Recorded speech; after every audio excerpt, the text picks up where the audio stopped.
So last time we looked at the Hadeeth of Bani Qurayza, and we saw that the Hadeeth was not taken literally by all of the Sahaba.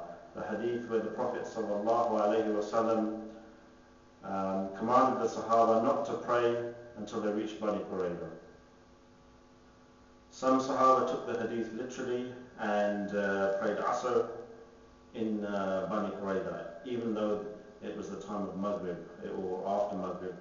And some Sahaba didn't take the Hadith literally, but had a different type of Ijtihaad and prayed Asr at the correct time, even though it was before they reached Bani Qurayza. So today we're going to look at another Hadith, and again it's a case of where Ijtihaad is involved and the Hadith is not taken literally. This is the Hadith of Muaa'dh ibn Jabal.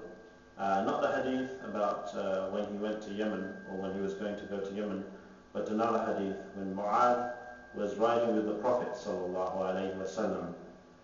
So he was riding with the Prophet ﷺ, and the Prophet informed him that anyone who believes that there's only one God and that the Prophet ﷺ was the messenger of God, for such a person the hellfire would be prohibited for him.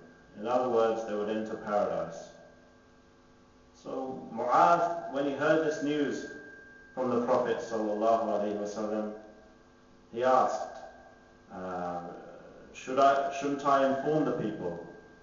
أَفَلَا أُخْبِرُ النَّاسَ فَيَسْتَبْشِرُوا? Shouldn't I inform the people and give them the glad tidings? And the Prophet ﷺ said, إِذَا يَتَّكِدُوا. If you do that, a rough translation, if you do that, they'll rely on it. So in other words, the Prophet ﷺ, his reply was in the negative. No, don't tell the people. This hadith was narrated by Anas, and it's mentioned by Muslim, Bayhaqi and Ahmad, amongst others.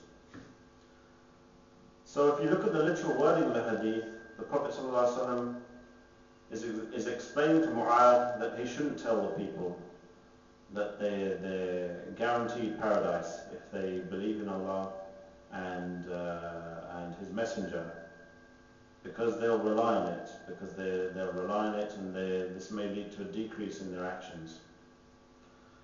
However, if you look, we can see that this hadith has been narrated. So we have been informed of this hadith. Muaa'dh didn't keep it to himself.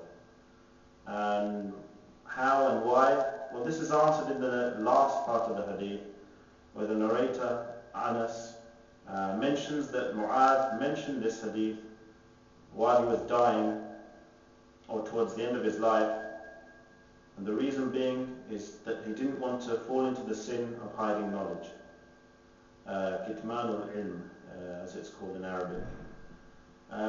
So he didn't take the hadith literally as meaning don't inform the people ever, but rather he performed his own ijtihaad. He said that this, or he reasoned that this prohibition was a temporary prohibition, not forever.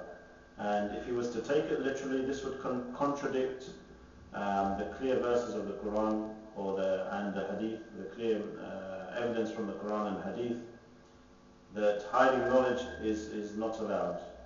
This is something that any Muslim will know, that hiding knowledge is prohibited. So he interpreted the Hadith as being a temporary prohibition. So this again is another instance of Ijtihaad, where the Hadith is not taken literally, but rather reasoning is used from looking at the whole of the corpus of the Qur'an and Hadith literature in order to work out a ruling.